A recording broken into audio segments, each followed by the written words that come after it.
तो दोस्तों कैसे हैं आप सब दोस्तों। आज इस वीडियो में बात करेंगे बालाजी अमाइन के बारे में। शेयर बहुत ज़्यादा करेक्ट हो रहा है। अभी बहुत सारे कॉर्पोरेट इश्यूज आ रहा है और बहुत सारे जगह पे बहुत ही नीचे का लेवल दिया जा रहा है।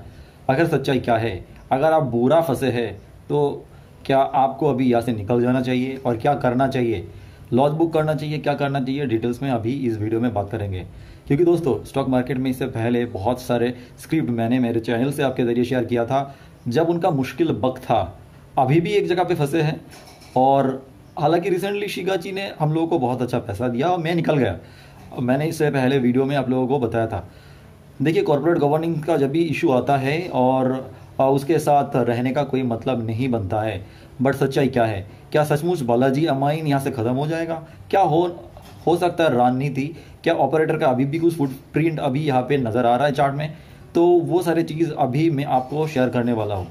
सबसे पहले दोस्तों आपको एक चीज़ समझना चाहिए, जब भी कोई सेक्टर का बुल रन होता है तो एक लेवल तक उनमें पार्टिसिपेट करना चाहिए।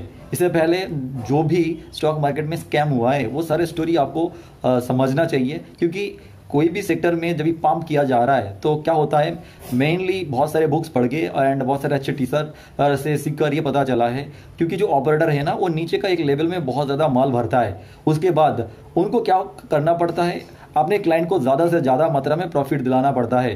और दैट द थिंग उन्होंने डिसीजन कर लिया। जैसे मान लीजिए ऑपरेटर साहब ने 100 के भाव में एक शेयर को खरीदा, उनको टारगेट है मैं एवरेज में इनको बेचूंगा 250 के भाव में। तो क्या करता है, क्या 250 में जाते ही उन्होंने सारे सील कर देता है? बिल्कुल भी नहीं। तो दोस्तों करता क्या है, वो उनको और भी ऊपर लेके जाते हैं। जैसे मान लीजिए उनको 250 में बिकना है तो बेचना है तो उनको 400 तक लेके जाएगा। फिर एक एक लेवल में बेचते बेचते नीचे आ जाएगा और पूरा शेयर को, पूरा सेक्टर को वो डंप कर देगा।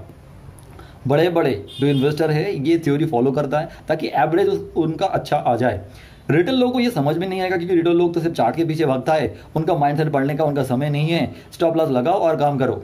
देखिए दोस्तों बात ये है, हर एक सेक्टर का मतलब जो भी सेक्टर में आप कर रहे हैं ना, उनका मार्केट कैपिटल टोटल इंडिया में कितना है, वर्ल्ड में कितना है, कितना होना चाहिए वो आपको समझना चाहिए। एक समय में बुल रन था, केमिकल का बुल रन था and alkali amine Balaji amine जो रिटर्न दिया है एक्चुअली जितना देना था उससे कई गुना ज़्यादा दिया गया है।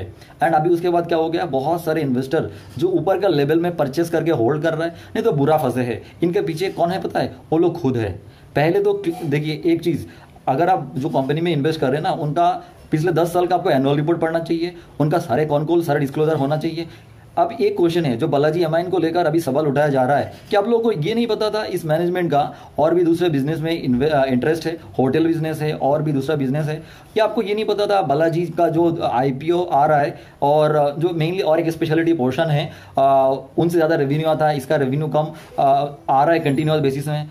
क्योंकि जब ही जो मेन जो प्रोडक्ट का डिमांड एक समय में बहुत ज़्यादा था और उसके वजह से बहुत ही शानदार मार्जिन लेके आ रहा था, वो थोड़ी देर बाद एक जगह पे सस्टेन हो गया और ऑपरेटर को जितने भाव में, जैसे मान लीजिए उनको तो पंप किया गया था, ये मैं क्लियर कट बोल रहा हूँ क्योंकि इसमें कुछ बुराई नहीं है, उसको पंप किया गया था, एक लेवल तक जाना था। जैसे कि मान लीजिए नीचे के लेवल में अगर मान लीजिए 200 से लेकर इनको एक लेवल में अगर उन लोगों ने टारगेट किया है मैं इनको 2500 के भाव तक लेके जाऊंगा, नहीं तो 3000 के भाव तक लेके जाऊंगा, दिस इज द ठीक ठाक जोन था। तो उसके बाद ये 5000 को क्यों लेके गया एंड अभी क्यों ये 2000 में भी लोग खरीदने के लिए राजी नहीं है? क्योंकि यहाँ पे रिटेल लोगों को फंसाएगा। क्योंकि रिटेल से पैसा जब तक नहीं मिलेगा, रिटेल को अगर जबरदस्ती 4 साल 5 साल 10 साल के लिए वहाँ पे होल्ड नहीं करेगा तब ऑपरेटर को मजा कैसे आएगा?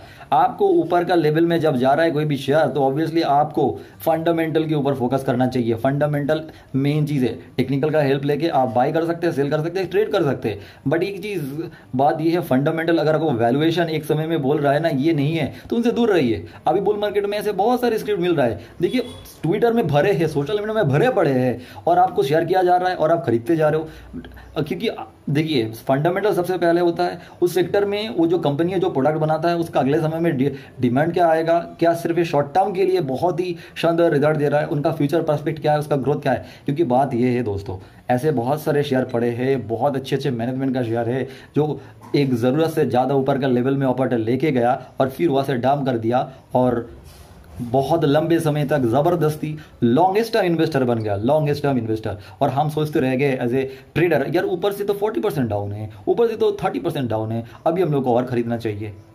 ये नहीं चलता है। आप ये चीज़ क्लियर कर देखा है टाटा एलेक्साई में, तो देखा है ना आपने, क्योंकि देखिए 12,000 से अभी 7,000 में खरीदने के लिए बहुत लोग वेट नहीं कर रहे हैं। अब फिर बहुत लोगों ने जो प्रॉफिट में बेचा, फिर बोला मैंने यहाँ पे बहुत सारे पैसा कमाया। बट बात क्या है, ये तो पंप एंड डंप है। अब रिसेंटली और एक कंपनी, मतलब कुछ दिन पहले था इकिया एनर्जी, इतने सारे ग्रोथ का रिपोर्ट आता है, फिर अब देखो भाई कहाँ से 3,000 में लेके गया, अब 400 के रुपए में खरीदने के लिए कोई तैयार नहीं है। मतलब ज़रूरत से ज़्यादा कोई वही शेयर को आप पाम करते जा रहे हो। अब क्लियर कट बात यह है, ये जो एमाइन्स इंडस्ट्री है, बालाजी एंड अल्कली बनाता है, इसका साइकिल नहीं चल रहा है, केमिकल का साइकिल भी नहीं चल रहा है। चाइना प्लस वन स्ट्रेटेजी बना के सारे एसिटोनाइट्राइल का स्टोरी देकर, सारे जो यहाँ पे मार्जिन में ग्रोथ में जो स्टोरी बनाया गया था, ये मैनेजमेंट नहीं बनाया था, सोशल मीडिया में बनाया था। आपका टिप्स देने वाले, आपका लॉन्गेस्ट इन्वेस्टर होने वाले, कैपेक्स को सुनाने वाले सारे स्टोरी अब तो बंद है ना, क्योंकि आपने बुरा फंस गए हैं। तो आप कर क्या सकते हैं? आप देखिए जो जो ऊपर का लेवल में अगर कोई इन्वेस्टर, बड़े ग्रुप ने फंसा है, वो आपको देखना पड़ेगा चार्ट वाइज। फंसा है तो ऑब्वियसली वो उसके लेवल में लेके आएगा, ठीक है। एक वन ऑप्शन है, और अगर आप सोच रहे हैं अभी आपको खरीदना चाहिए क्योंकि बहुत सस्ते भाव में मिल रहा है, बट एक चीज़ आप सोच के देखिए, जो ऊपर का लेवल में लेके गया था, ठीक है, और अभी जो भाव चल रहा है, ये जो ऊपर में पंप किया गया था, उससे पहले इनका पी कितना था और अभी का पी क्या चल रहा है, अगर उससे भी डिस्काउंट में आपको मिल रहा है ऐसे कोई कंपनी, तो ज़रूर आपको उनके साथ रहने चाहिए। क्योंकि मुझे पर्सनली नहीं लगता है ये कंपनी को इतने आसानी से ऊपर कोई भी ऑपरेटर लेके जाएगा। क्योंकि बात यह है, जो भी मतलब थोड़ा सा भी ऊपर आता है ना, वो ऊपर में जो फंसे हैं ना, वो सोचता है यार मेरे को यहाँ से बेच के निकल जाना चाहिए। बहुत सारे जो बहुत बड़े बड़े करेक्टेड होता है शेयर, उसको ऊपर जाने में बहुत तकलीफ होता है, कितने साल लग जाता है भगवान जाने, ठीक है ना, ऑपरेटर जाने। क्योंकि बुरा फंसने वाले जो है ना, वो चाहता है थोड़ा सा भी मेरे प्राइस के आसपास आ जाए, मैं यहाँ से निकल जाऊँ। ये रियलिटी है। तो जब भी कोई शेयर ज़रूरत से ज़्यादा भाग रहा है ना, जो इनको भगाया गया था, तो वहाँ से दूर रहना ही बेहतर होगा। नहीं तो आप स्ट्रिक ऐसे लगा के काम करना चाहिए, नहीं तो आप बुरा फंस सकते।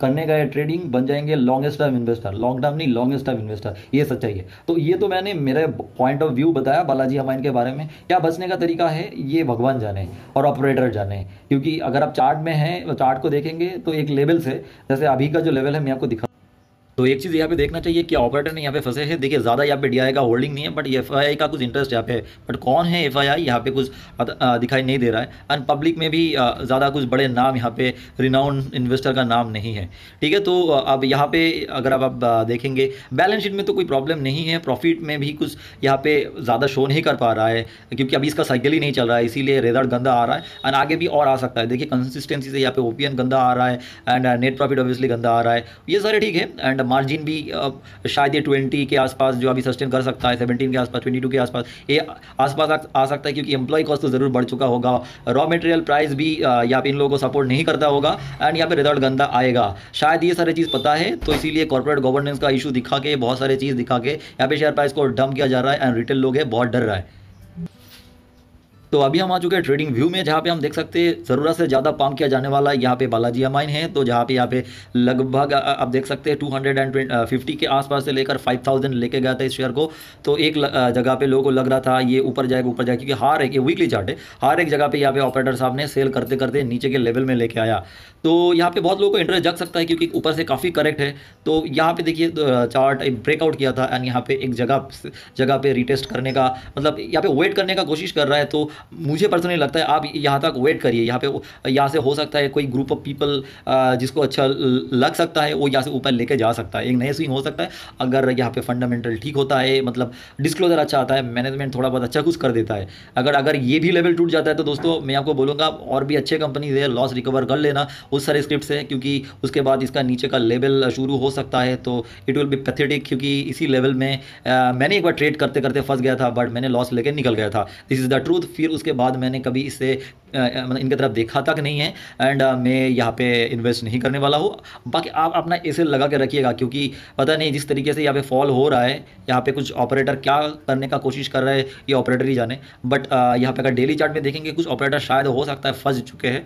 ये इसी के लेवल में, मतलब अगर जो ऊपर के जा रहा है वहाँ पे अगर आपको बैक टू बैक 20% का कुछ मूव अगर दिखाई देता है तो वो मेनली ऑपरेटर साहब ही कर सकता है। तो स्पेशली अगर हम देखेंगे ना यहाँ से लेकर यहाँ तक, जैसे मान लीजिए ये 1800 से लेकर और ये यहाँ ये बैक टू बैक यहाँ पे आया था, तो एक एक हो सकता है यहाँ के आसपास एक स्विंग करने के लिए जा सकता है। तो वो आपको बचने का एक तरीका हो सकता है, क्योंकि एक होता है बैक टू बैक 20%, मतलब ऑपरेटर का एक फुटप्रिंट है एंड ऊपर के लेवल में भी एक ऑपरेटर, ये तो जानबूझकर फंसाया गया था और कुछ नहीं है, ठीक है। ये जो इसी लेवल में ऑपरेटर ने खुद फंसा नहीं, ये ऑपरेटर ने निकल गया शायद वहाँ से, तो ये शायद एवरेज करते करते कुछ भी करके निकल गया। ये 2 कैंडल यहाँ पे था, तो यहाँ से ऊपर का लेवल में लेके वो शायद यहाँ से निकल गया कॉस्ट टू कॉस्ट जो भी करके। अब साइकिल तो ठीक नहीं है, कंपनी भी ठीक नहीं है, मैनेजमेंट का भी अच्छा डिस्क्लोजर नहीं आ रहा है, मैनेजमेंट की वजह से यहाँ पे शेयर में डिले हो रहा है, बहुत सारे इशूज़ सामने निकल के आ रहा है। चार्ट को फॉलो करना है, बचने का एक ही तरीका है। मुझे यहाँ पे बिजनेस में शॉर्ट टर्म में बहुत सारा प्रॉब्लम नज़र आता है, बाकी आप अपने हिसाब से करिएगा, मैंने मेरे हिसाब से अलर्ट किया।